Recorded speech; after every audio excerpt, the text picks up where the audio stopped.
What's going on, guys? What's going on? I hope you guys are having a good night. It is Saturday night right now. It is July 2nd, and this 4th of July weekend.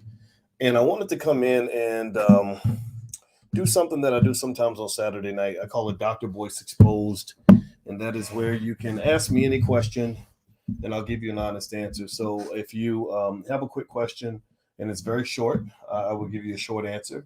I want to say hi to everybody. I hope you guys are having a good holiday weekend. And I'll start off before I get to your questions. I'm going to start off with something that was on my mind. I was today I mentioned something I tweeted. My Twitter is Dr. Boyce Watkins and the number one, Dr. Boyce Watkins one.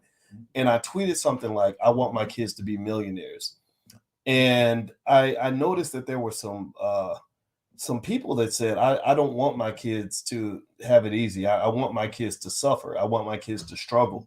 And I thought that was really interesting. And I really think that as Black people, we got to sort of process what that means when we say we want our kids to suffer. We want them to go through what we went through, stuff like that. Because a lot of what you went through might have been bad. I don't know. How many of y'all, give me a yes or no. And by the way, if you have a question that I missed while I'm doing this quick little conversation, just repeat the question. If I miss it, just repeat it. I'll answer it. But how many of you went through like traumatic stuff as a kid? Give me a yes or no if you went through something traumatic, something that was terrible. And I'll say this. I think that for a lot of us, the stuff we went through was not stuff that a kid is supposed to go through. And I really think that, don't get me wrong, I'm not saying spoil your kids. I'm not a fan of spoiling children at all. I think that spoiling your kids does make them kind of a terrible human being.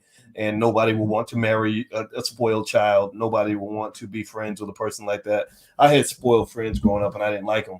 But at the same time, I think that giving them some opportunity is a good thing. That means, investing for your child, that should be mandatory. That should be a requirement, just like feeding your child. Because I thought about this and I said, how is it, pay attention now, how is it that we have so many Black kids in our community that are 14 years old? They know more about dribbling a damn basketball than they know about earning money in a healthy, honest, productive way, other than going to work. They don't know nothing about investing, nothing about real estate, nothing about starting a business, nothing about the things they're going to need to know as an adult, but they know everything about football, basketball, twerking, dance competitions, cheerleading, all that stuff. Now, process this. That 14-year-old, in just 16 years, he's going to be a 30-year-old. And give me a yes or no. Do you think that most of these 30-year-olds are going to be playing football when they're 30? Do you think most of these 30-year-olds are going to be playing basketball full-time to make a living? They might still be twerking, right? The twerking is universal, but that ain't gonna pay the bills. Well, maybe for some people, but then again, I assume you don't want your daughter to have to twerk or your son to have to twerk to pay the bills, because now they got the boys twerking. You know what I'm talking about? The boys in there, everybody twerking now, right? So I would just say to you guys, look, I mean, success is easy. I say that because I'm 51. I probably couldn't have said that when I was 31, but as a 51-year-old professor who's an expert in economics and money and how people make money and all this stuff, success is easy. A big part of it is just moving yourself forward in the future. In fact, today in the Black Business School, we had a guest by the name of Danielle Leslie. Danielle Leslie made $20 million or something last year. I mean, she's a beast at it. And one of the things that Danielle mentioned was, she said, I like to time travel. And I was like, oh, time travel, explain that. And she said, I take myself forward. I think about where I want to be in the future, and then I start making plans to be that person in the future.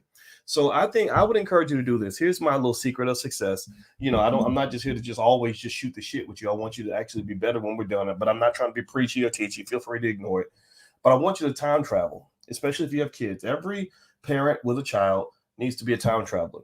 And I need you to look at that little 12-year-old and remember, they're not going to be 12 forever. They're not going to be 12 for very long. And I want you to time travel and imagine them at 30. And then I want you to think about, like, what skills are they going to need in order for them to be successful at the age of 30. And I guarantee you, football and basketball will probably not be one of the skills that they will need in order to feed their children, take care of their spouse, or live a dignified, safe, productive life. So every child, if you got a child, get your child exposed to simple concepts related to investing, teach them things. Then also give them some assets. You got time. Start investing for them now. That $5 a day plan is magical. That's powerful. You do that. I don't care if you never went. You could be a person that didn't even go to high school, and if you follow that $5 a day investment plan I've been talking to you guys about, again, remember, I'm not a regular guy. I'm a professor. This is what I do. If you follow that to a T, your child's going to be doing better than 95% of all the white kids out here. Forget the racial wealth gap.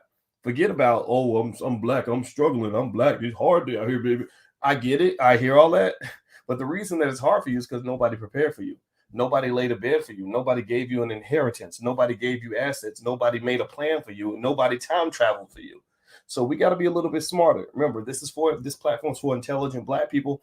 Doesn't mean you have to be there. Just means you have to want to be intelligent. We must honor intelligence.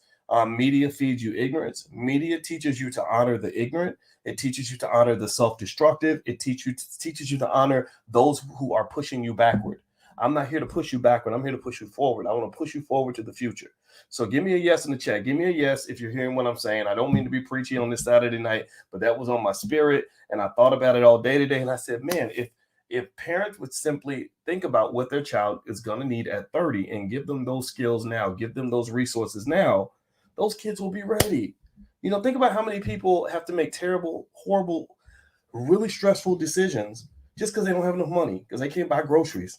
Groceries ain't that expensive if you got the bread, but they're incredibly expensive if you're struggling. If you ain't got no money at all and no way to get it. I watched this show on Netflix called Good Girls. It's called Good Girls. And on this show, all this show's about is three housewives, well, two housewives and a young lady that are struggling for money. They can't pay the rent. They can't buy food. So they start doing all kinds of stuff. They almost get them 20 or 30 years in prison. They start counterfeiting money. They start selling drugs. They start doing all this crazy stuff. They got guns pointing at their head and all kinds of stuff. It's a good show. But think about this. Pay attention now. If you watch the show, if you can visualize what I'm talking about, imagine if every one of those girls had a parent who just invested tiny amounts of money for them and let that money grow and didn't sell any of the assets, and they had $100,000 in the bank. That's what it does. I told you the $5 a day plan basically says that if you invest $5 a day on average, which is less than a McDonald's Happy Meal, and you do that consistently over a 10-year period, you'll have $29,000 liquid approximately at the end of that decade. At the end of 20 years, you would have about $102,000 liquid, not net worth. I'm talking about cash money liquidity, right? You do it 30 years, you got $250,000 almost, right? It's not exactly precise for every economic environment, but it's very, very easy to do. And again, if you're not sure, the ebook is free. Just go to boycewatkins.com, where you can hit the link in the bio on my Instagram, and you can go there and you can get the book. And the reason I bring this up is because I look at that show and I see these women in these terrible situations having to do all kinds of crazy stuff in order to get money, and all those problems would be solved if they had a daddy that could write a damn check, or if they had a mama who had made some investments for them. Do you understand what I'm saying? So I hope this makes sense. All right, guys. Let's see. Somebody says my camera's glitching. It's glitching. Am I glitchy? I hope I'm not glitchy. All right. So how about this? We're gonna do Dr. Boyce Exposed, where I'll answer your question. So give me a short question. I will give you a quick answer. So I see Lynette. I see your question, Lynette. If you can you shorten the question a little bit? If you give me a short question, I can give you a short answer. It's hard to get super long questions, but let's see here. Let's see. Okay. Let's see. I have a question, Dr. Boyce. Do you wish in the back of your mind Alicia gave birth to your children exclusively? No. No, I don't. I mean, I love her, and I mean, if I could go back in time, I would have married her, 25 years ago and had kids with her. But what actually is true is that when I chose to get married, I actually I like children. Children are fun for me. I don't know about, I don't get these guys that think kids are just a pain in the ass. Some kids are. I think Black children are awesome, especially when they want to learn and they want mentorship. So I truly enjoy that. So when I got married, and I had no shortage of interested women. I'm a millionaire, so it's very easy to find, and I'm not incredibly ugly, so it's very easy to find opportunities. Let's just say that. But I've never been a gigolo or a player, none of that stuff, because I respect, people's bodies and the power and the importance of sex and relationships. But there was opportunities out there. But I specifically wanted a woman who was. This is why I didn't agree with everything that maybe a Kevin Samuels said. When he says women over 35 are the leftovers, first of all, I thought that was kind of mean. You didn't have to say it that way. But then also, I didn't agree because I didn't want to date any women under 35. I wanted a mature woman who still looked good, who could help me be a better man, and who would get me to do the things I needed to do to have a better life. Like my wife got me running and losing weight, and I appreciate that. It was stressful, but I'm glad I look better now than I did 6 years ago. And the other thing was I was okay with, and actually probably more intrigued. Like, now I wouldn't say I had a preference for women that had kids, but as long as your kids are not crazy and evil, it's fun. Like I teach children for a living. So being around children was always like, a lot of fun for me. I'd always wanted to be a dad. I just was very busy when I was younger. And I didn't want to start over though. I didn't want to be 48 years old changing diapers. So having a child that was Tater, my little baby, the one that y'all see on my Instagram, I do TikToks with her and all that. Tater was 7. Her name's Taylor, but I call her Tater or Tay. Well, she was 7 when I moved into the house. The other one was 10, Nicole, and then Quincy he's now 19. And I have a great relationship with all of them. And I enjoy it that way because I didn't have to start over from ground zero all over again. I didn't want a newborn. I didn't want to have a newborn baby. It's very tiring. Shout out to the parents that are really doing it. It's just a lot of work. So that's my honest to God truth on that. And I encourage anybody, men or women, like, date how you want to date. Like, don't let what's popular on the internet shape how you view your relationships, because I'm gonna tell you, I gotta warn you, when you're listening to outsiders giving you advice on something as personal as your relationships, they'll give you some stupid advice, have you do something real stupid. Next thing you know, you'll spend your life regretting the fact that you let go of the love of your life because some dude on the internet told you that you need to put your finger in her face and tell her off and, control her and all that. Like, man, just don't do that, man. Like, be a man. Just do what you want to do. To me, that's part of manhood. Question, Dr. Watkins, you have gone on record with your critiques of Black men, especially in the Black manosphere of late. What have you done specifically to reach out to them for dialogue? I've always invited them for dialogue, actually. That's a good question, Mamiya. Every single person I've ever spoken about, which honestly isn't that many, I've always invited them for dialogue. The late Kevin Samuels, rest his soul, rest in peace. Kevin did a whole video about me years ago, and he didn't say anything negative, actually. And he's mentioned my wife on his channel. I don't think he said anything overly disrespectful. And with Kevin, I would have been more than happy to talk to him. But Kevin, I think when his channel kind of blew up, for whatever reason, I reached out and he didn't reach back out. So maybe he just didn't want to talk to me.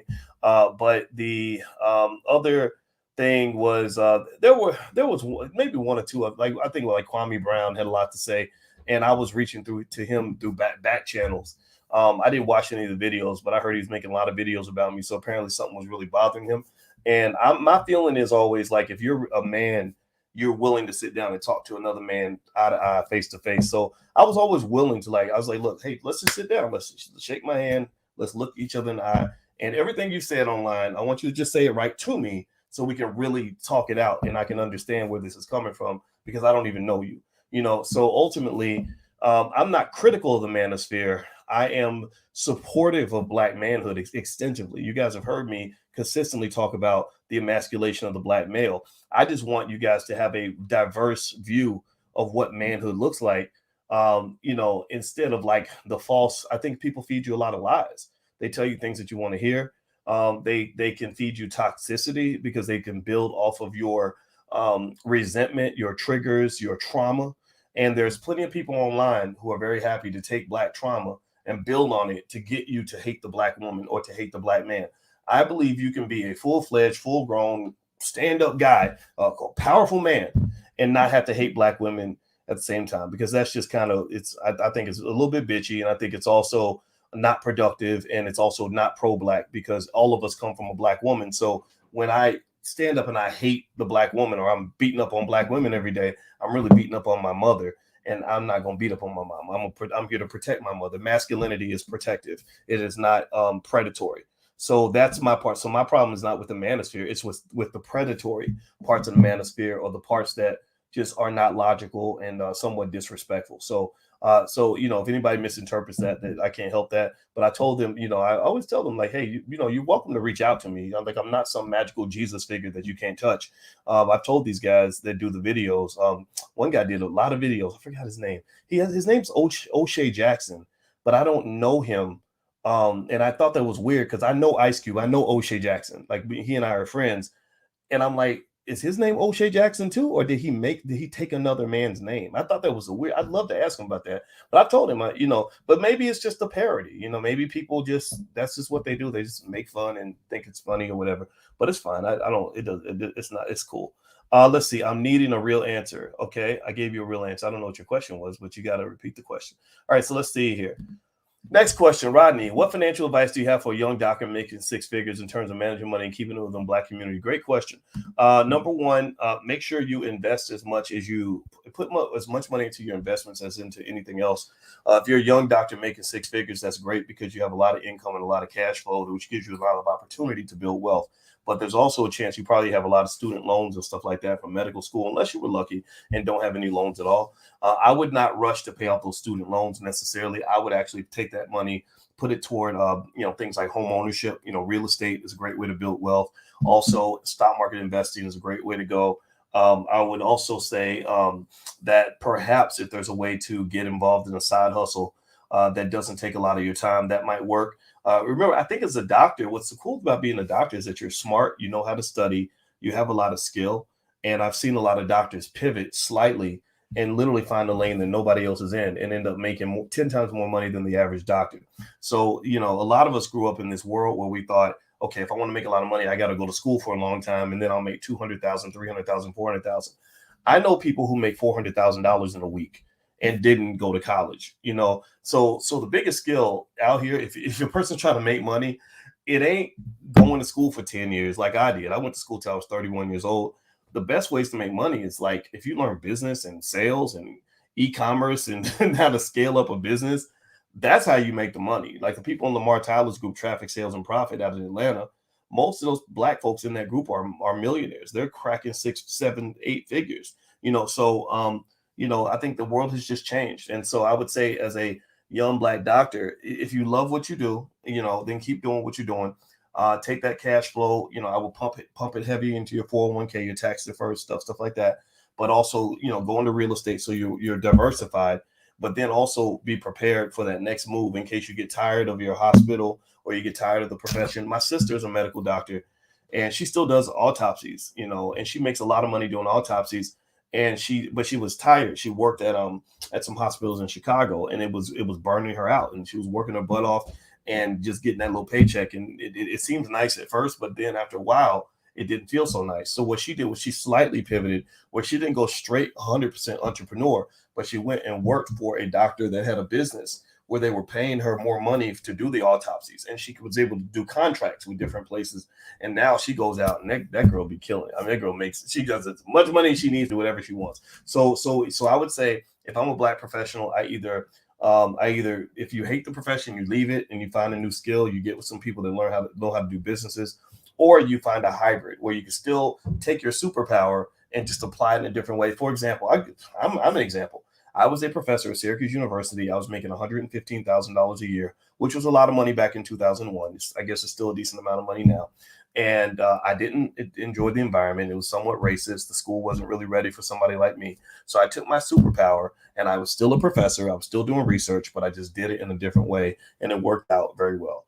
So that's my 2 cents. So be flexible. Find out all the options that are out there. All right, let's see here. Do you believe in whole life index universal life policies for Black folks? Yeah, I do. I mean, I think that they're a nice vehicle. I don't see them as the optimal vehicle all the time, but I've seen people, do that. I think if you did a universal life policy and you were consistent with it, like you paid it consistently the same way you pay your rent or your car note, you're going to be financially secure. And I think that's the first goal, is to just be financially secure, because so many of us, we just grow up in a world where everybody is just a paycheck away from complete disaster. And I don't want that for you. So IUL will get you away from the shore, so to speak, where, you're the distance between you and the financial ledge is greater. So you're not so like stressed out over money. A lot of people are very stressed out over money, and I think that if you don't want your children to inherit that financial trauma of being stressed out over money and losing sleep over money, that's why you'll invest for them when they're young, and you'll also teach them about economics so they don't have to go through the same stuff some of us went through.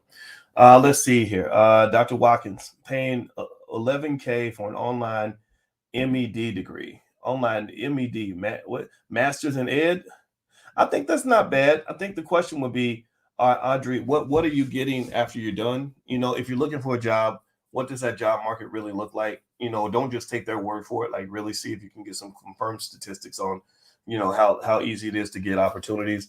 And then if that doesn't work, you may have to go into a space where you can learn how to build some sort of business or brand off of the education you have. I mean, your skill is valuable, but a lot of times it's a matter of finding the space where our skills will allow us to be monetizable. And actually, if you guys are interested in it, in the Black Business School, we have something called Black Experts Empire that's run by my brother, who actually created Great Black Speakers, the largest Black-owned speakers bureau in the country, and Al Duncan, who's made millions of dollars as a speaker. He has all these corporate contracts where he teaches soft skills to engineers in terms of how to, just how to connect and communicate in the workplace, and they pay him a ton of money for it.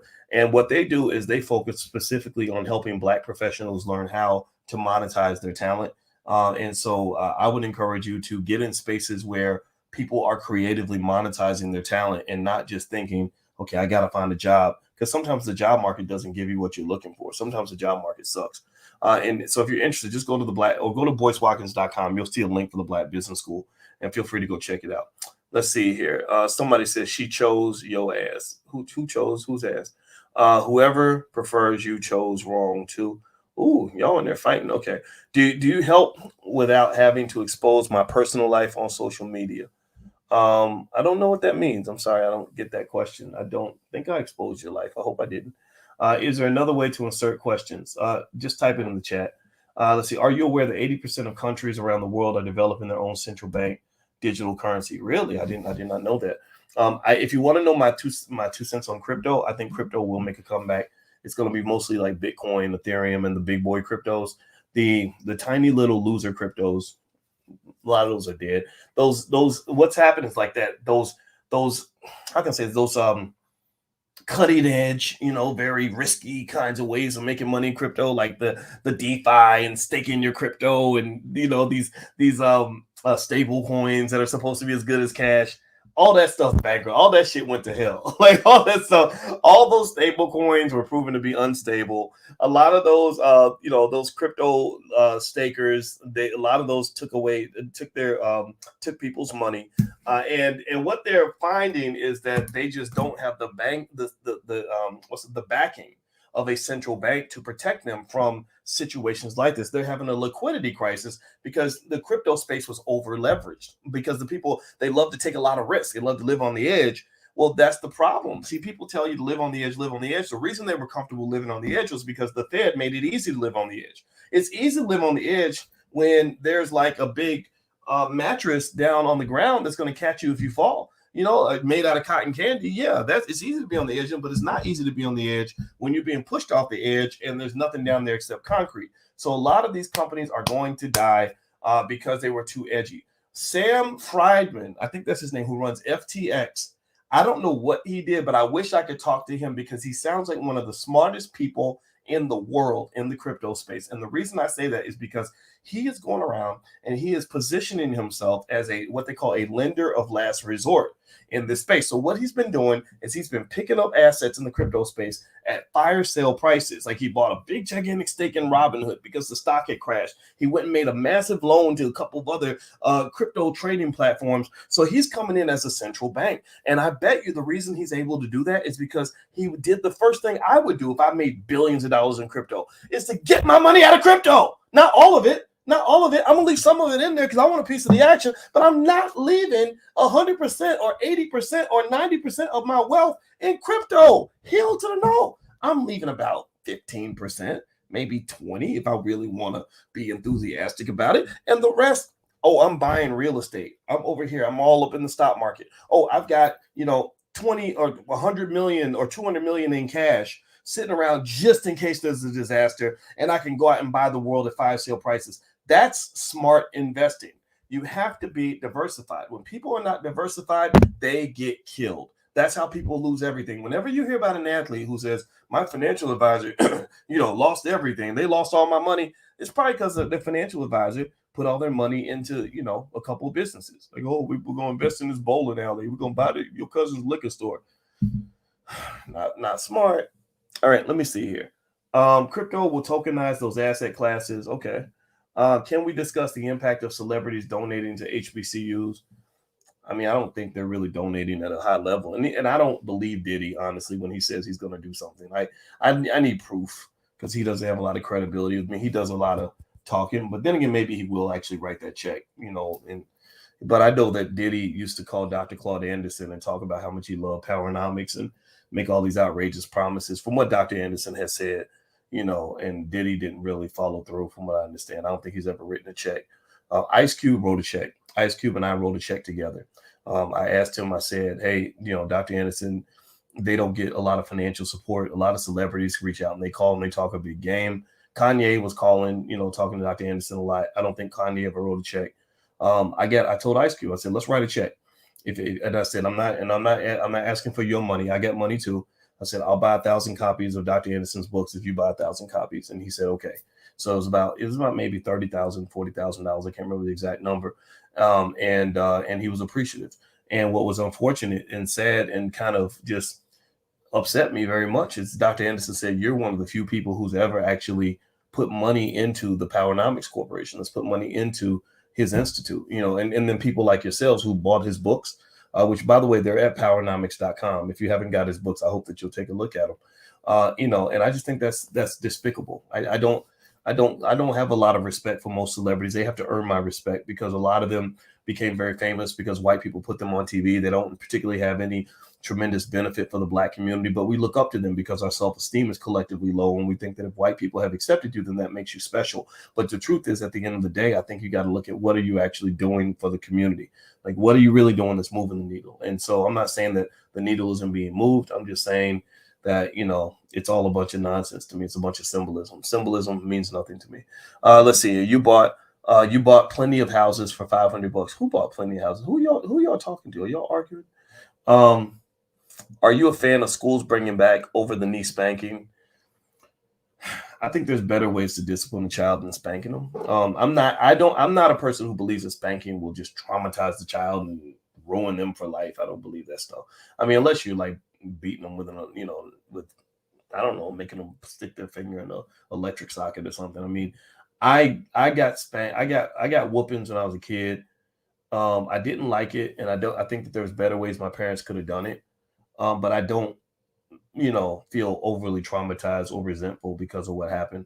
So I don't think it's the school's place to spank a child. And I don't think that that's the best way to discipline a child. I think that we should talk to kids, listen to kids, kind of work with them. But I don't believe in the way I see some white folks disciplining their kids where the kids walk all over them. I'm not a fan of that either. Let's see here. Okay. Other questions? Let's see. Bought Powernomics before it became a household name. Good for you. Is Acorns a good investment site? I like Acorns. I use Acorns. You are using some of my comments, but you passed the reel. My questions are valid and need to be heard. See, you can't just talk about your question. You got to ask the question. So if you have a question, repeat your question, and then I'll answer it. Will you ever do an in-person school in Chicago? Open an in-person school in Chicago? No. I support, my wife and I make donations to Freedom Home Academy International. Because that school is already there. It's extremely good, and they educate Black children at a very high level. So my wife and I have given a few $1,000s to that school. We gave a few $1,000s to King Randall School down in Georgia, and we also gave $20,000 to the Black Achievers Program in Louisville, Kentucky. Let's see. Lemire says, "Are you aware of a new financial system being underpinned by blockchain tech is being constructed?" No, I'm not. I mean, I've seen pieces of it, but yeah, feel free to tell me more about it. Let's see. Dr. Boyce, do you think the feds are trying to not tell us that we may possibly be in a recession? Do you think the S&P may fall further in the next couple of months? I don't know what the feds are doing, but most experts have concluded that the recession is here. The recession's already here, and it's got high inflation coming with it, which makes it into stagflation. Stagflation is pretty bad. It's a bad condition. They cause it. It's going to be tough to get out of it, but eventually the market will hit a bottom. And when the market hits a bottom, then people who purchase stocks at the bottom are going to start making money in the recovery. Remember, you don't make money after the recovery, you make money during the recovery. So that means that when the stocks are close to the bottom and you're buying consistently, that means that you're making money as prices go up. So pay attention now. If you have a company that used to trade at $500 a share and that stock just gets massacred and goes to 100, and you buy it 100, and then the price goes to 150, it's still a massacred stock, but you made a 50% ROI. Do you follow what I'm saying? Do you get what I'm saying? So you made a killing, because you bought, when the price was low. So, I just really think people do it wrong. I think a lot of people don't understand that you don't run away from the stock market when it's doing bad. You run toward it when it's doing bad. You run away from it when it's doing good, and you put your money in places that are going to give you a better yield. Because before, the big problem was everything was so highly overpriced that just buying damn near anything meant you were going to lose money because it couldn't go any higher. So, that's my thought. Do you think it's a good idea to get a PhD in today's age? Yeah, I think PhDs are fun. I think they're worthwhile. They serve a purpose. But you just got to be really thoughtful about what field you pick and why. A lot of fields don't actually have jobs. There's way too many PhDs in this country because there's a lot of places that just give crappy, garbage PhDs. And there's a lot of fields where, like, I know people who went to Harvard and studied, I don't know, sociology or something. They can't get jobs.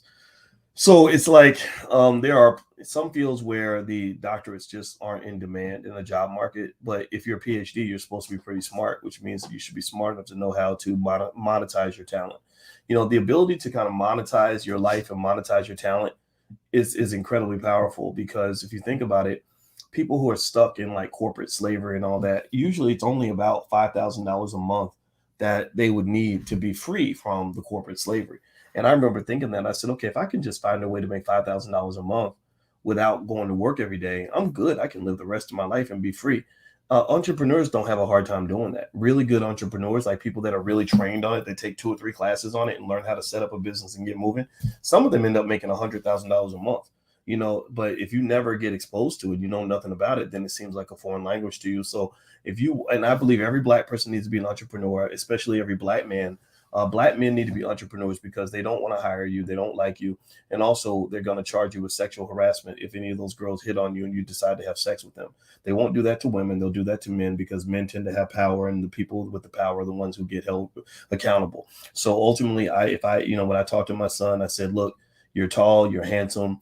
He's not my biological son, but I'm his bonus dad, and I love him. And he's 19. I said, look, you're tall, you're handsome. I see the way the girls look at you. When you get into corporate America, you're smart. They're going to start hitting on you like crazy. And you cannot be in that corporate office sleeping with those women, even if they hit on you, because if one of them gets mad and they go to HR and they claim that they tell a lie or they claim harassment or whatever, they will fire your Black ass, and they will ruin your reputation. They will ruin your whole career. So just be careful, and you probably want to make sure you save and invest and learn how to start a business in case they boot you out and blackball you and you can't get opportunities inside corporate America. I think that's the real conversation that Black people don't have. Instead, we unfortunately we put our kids in a position where they're just taught to totally depend on white people who hate their guts. Not that all white people are bad. I'm not saying that, but my good Lord Jesus, like, I don't want to depend on people who don't care about me in order for me to survive. That's not where I want to be. And I think that we got to kind of talk about that and be very careful about that. All right, so let's see here. Some employers will not hire due to overqualified degrees. Yeah, that's true. That's true. Explain the meaning of corporate America. Just a job working for a corporation, whatever that corporation may be. That's what I'm thinking. Have that conversation with the quickness. Yeah, I think you got to warn your sons.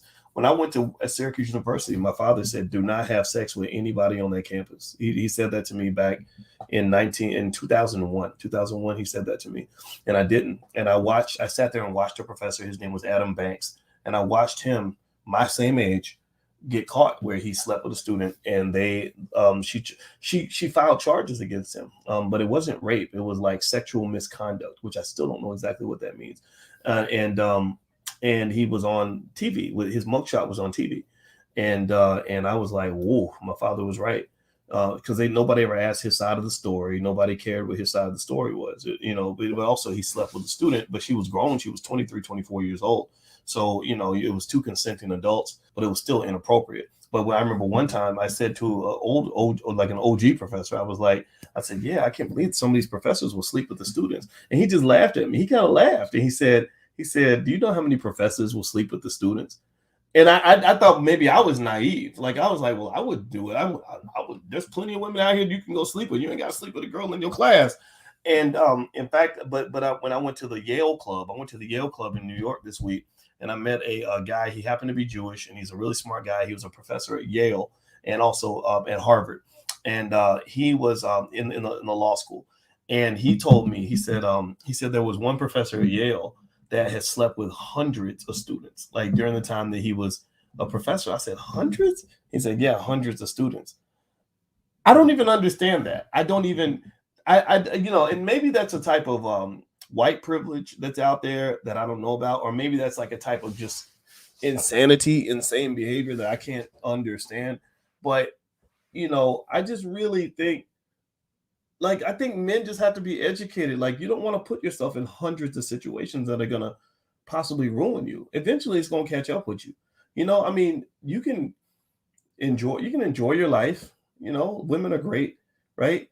But my goodness, like, if you're just putting yourself in hundreds of vulnerable situations, eventually something's going to happen. Look at Bill Cosby. His whole legacy's ruined, because because the world would have forgiven Bill Cosby. If Bill Cosby could have cheated on his wife 75 times, and nobody would have, they would still loved him because he was Bill Cosby.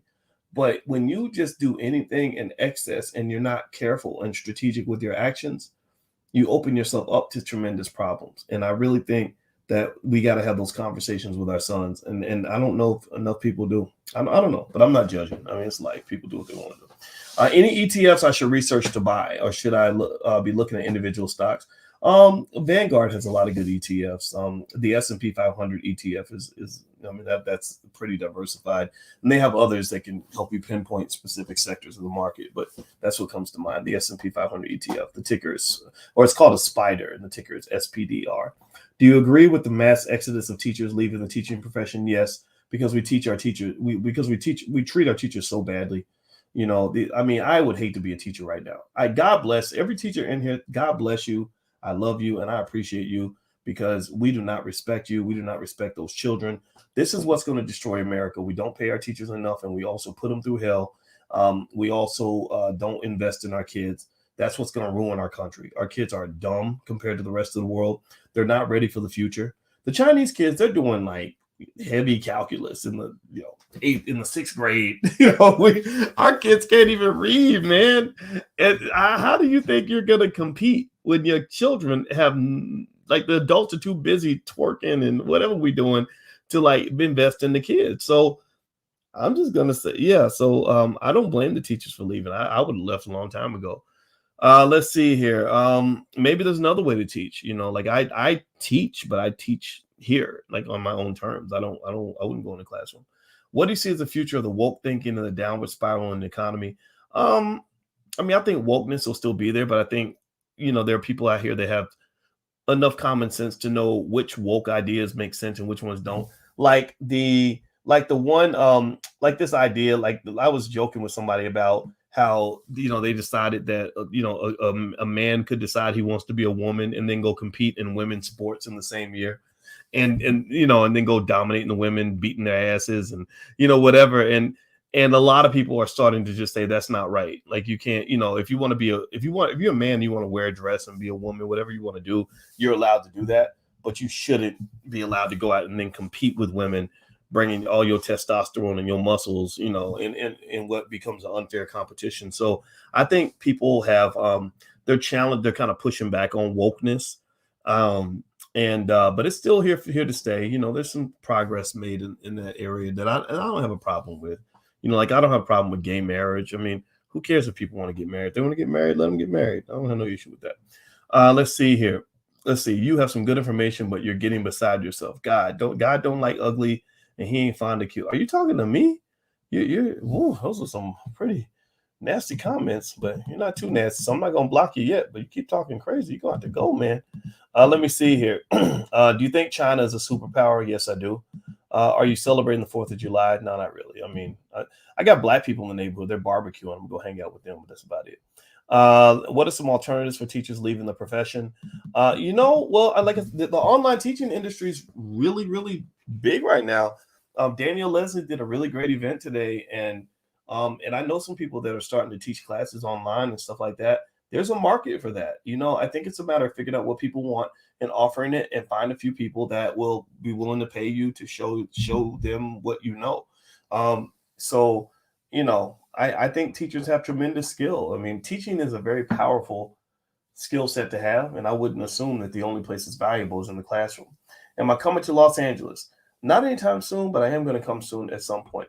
How do you use a pen? I don't know. It's right here. Best investment account for children. I think Stash has custodial accounts that you can get for kids. That might be an option. Or you could just invest on their behalf and then just give them the money whenever you feel like it. I was a special ed aide and it was hard work, but worth it. Yeah. God bless you, Mary J. That's a very important job. Let's see here. Will the crypto markets get back to normal? Yes, eventually, but it's going to take time. Remember, though, Bitcoin, I know that everybody's upset because Bitcoin was at 60,000. Now it's down to 18 or 20 or whatever. But remember, Bitcoin was at like 2,500 not too long ago. So if you started investing back then, back when Bitcoin was 1, 2, 3,000, you've still made a massive ROI. And Bitcoin is maintaining its value pretty well. I mean, it's maintaining 18,000. That's a big number. That's huge. So we think it's small because it's not as big as it was before. But Bitcoin is here to stay. I mean, so if you like crypto and you believe in it, then go ahead and this might be your opportunity. I'm buying. I consistently buy Bitcoin and Ethereum every week. It's something I just add to my portfolio. I don't know exactly what's going to happen, but I believe it's going to recover at some point. How do you feel about developing more black male PhDs? I mean, okay. I don't see why not. I don't like academia. I don't like the racism and I think universities, I think they're a little overly committed to liberal thinking to the point where it just makes you want to vomit. It's like it almost feels like brainwashing or social engineering. And I don't think all the liberal ideas or all the conservative ideas are necessarily fit for the black community. I think we have to come up with our own ideas and stop letting white people tell us what to think. How do I monetize my programming skills if I develop an app? Go take a class on how to start a business. There are programs that specifically teach you how to take whatever skill you have and monetize it. We have stuff like that in the Black Business School. So feel free to go to the Black Business School. You can go to boycewatkins.com. You can hit that link. But there's plenty of stuff out there. You got to learn how. The key idea, the biggest skill a person can have to be successful money-wise, I think, is the ability to sell. If you have something that people want and you know how to sell it, and meaning offer it in a way that will make them say, oh, I think I'd like that. People spend money all the time.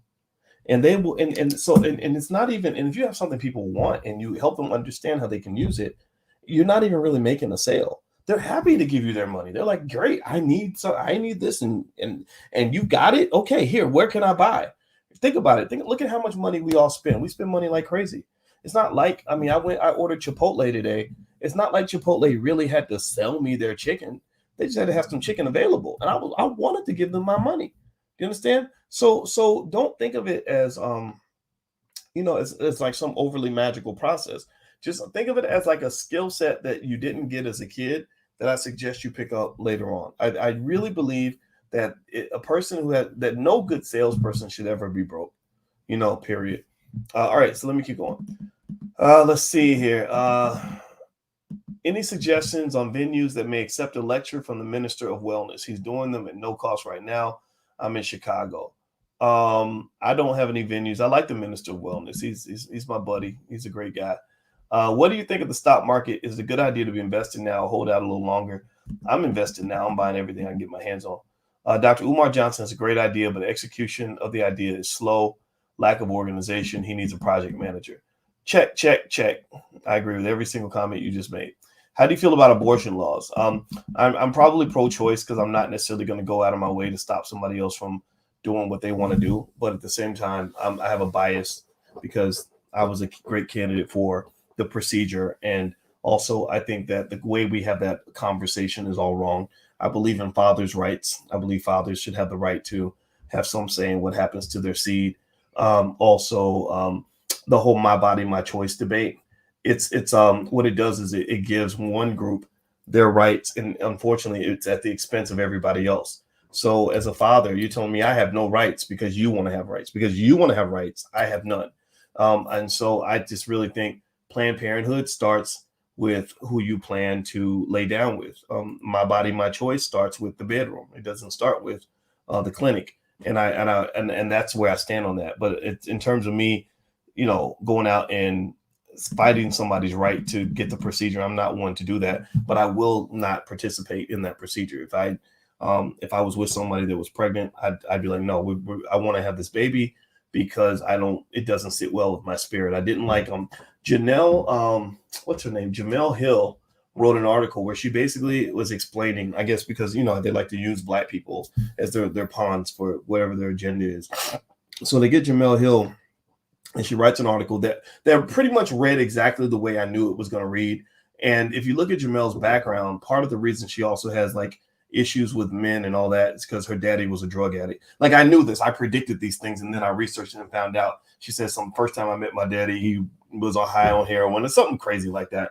So anyway, it wasn't that exact words, but it was something similar to that. So she writes that, she got the procedure done. And she says, I did it when I was 27. I had plenty of money, plenty of family support. I just did it because my career was so important. That's selfish to me. Where I come from, that's just selfish. I'm not saying that I'm going to beat somebody up if that's what they do.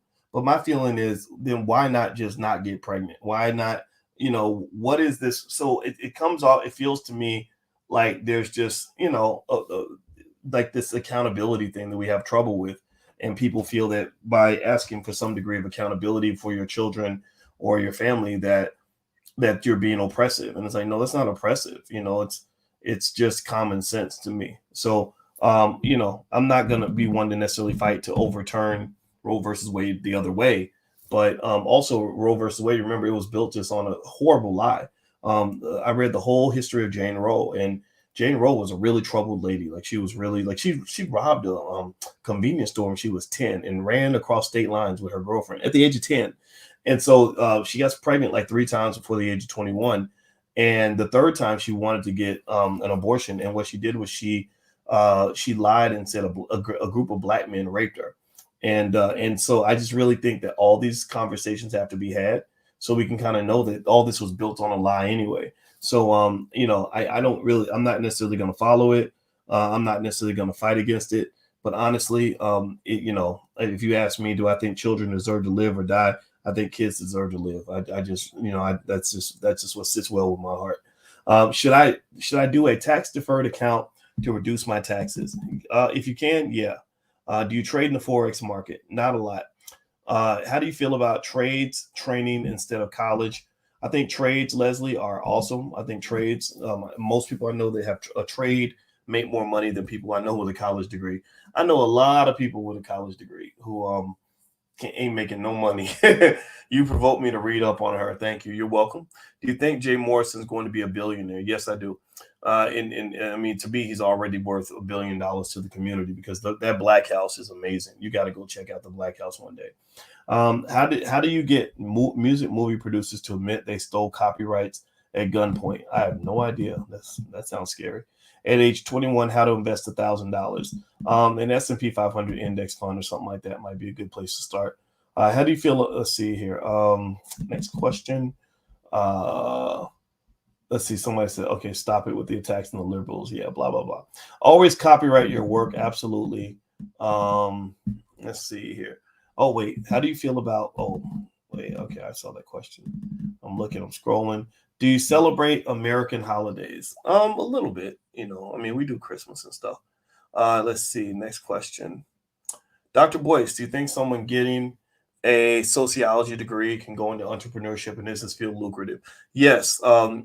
Sharif Abdul Malik started We Buy Black. I think he's probably a millionaire by now. And he was a social work major, which is pretty close to sociology. So absolutely. I think it doesn't matter what your major is, as long as you learn and take your time to learn the skills you need. I need help with my finances. What is the best thing I should do? The first thing I should do, I would say, get in the habit of taking in information that can be beneficial to you financially, but don't pressure yourself, right? Just maybe pick a couple podcasts to listen to where they're going to talk about money and common sense economics and stuff like that. And then if you get to the point where you could take a class that doesn't cost a lot of money, maybe take a little class. Again, we have stuff in the Black Business School if you're interested. If you go to boycewatkins.com, it's all right there. If you actually go to blackmoneyminute.com and get an e-copy of my book, there's free stuff I send you. I send you lots of free stuff and free information. I talk about economics all the time, and I don't think there's a way anybody could listen to me on a regular basis and not be incredibly economically intelligent. If you watch more than 10 of my podcasts, your economic intelligence is probably higher, much higher than the average college educated adult, because I talk about concepts that that are pretty high level, but I know how to reduce them to where anybody can understand them. I know how to apply them to damn near anything in your life. I'm good at this. This is something. This is what I was put on this earth to do. And so really, I think a lot of learning is cultural and conversational, right? Just with my kids, we just talk about stuff. We just have conversations. So my kids naturally are smarter. They use longer words and stuff because we're just naturally just talking about stuff. It's not like I sit them down and make them memorize a bunch of crap. It's like more like, let me explain why you want to have your own business. You don't want to be told what to do, so if you have your own business and you're making your own money, then you don't have to go to work and have somebody be mean to you all day. My 11-year-old gets that. We don't talk. She doesn't know how to fill out the form for an LLC and all that. She's going to go learn that, because what I'm giving her is not so much the specific information. I'm giving her the value system.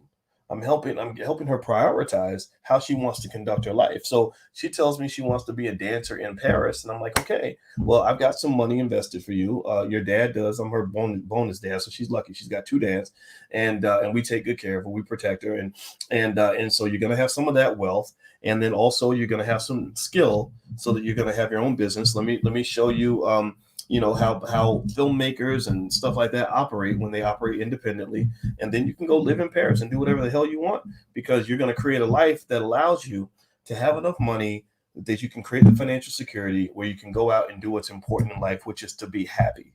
To me, the goal in life is not to be the CEO of something or to have some famous or some fancy position as a head manager of some company or to have some fancy degree. The goal in life is to be happy. And so I just said, look, I don't care what your profession is. I just want you to be happy. So if dancing in Paris makes you happy, let's figure out a way we can finance that lifestyle that you want. And let's talk about that. Okay. So I encourage you to have creative conversations with your kids. Also, I know that, I have a few more resources than most people do. But if you don't have the resources you need, don't sell yourself short.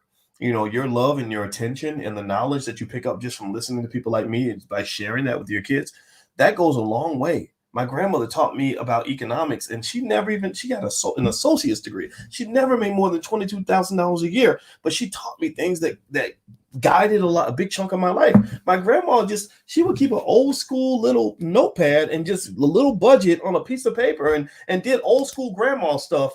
And her financial game was airtight. You hear me? I'm talking about savings maxed out, credit cards paid off, credit score perfect. Like, grandma was on it and did not make a lot of money to do that. She just had the right values. So what you must understand is that wealth building and wealth preservation is not about your training level. It is about your damn value system. What matters to you and how do you live your life? So don't sell yourself short. There are ways. There's always something you can do. Your power is infinite, especially when it comes to your kids. But you need to see that in order for you to be able to manifest that. Okay. All right. I'm done talking. I'm getting kind of tired. So anyway, by the way, don't forget July 7th. That's when we start our next Black Wealth Bootcamp. We're going to focus solely on stock options and how to sell stock options in order to generate consistent income for your portfolio. It's a great tool to have in this stock market because stock prices are not going up the way they used to. They're staying pretty flat and sometimes going down. Well, if you're selling stock options, you're able to generate income even in a down market. So if that's something of interest to you and you'd like to get good at that, then feel free to go to boycewatkins.com and you can sign up. Look for my covered call program. Also on Instagram, you can hit the link in the bio. Okay. All right, guys. Well, have a good night. It was fun. And I hope you have a wonderful holiday weekend and save some barbecue for me. I'll talk to you guys later. Bye-bye.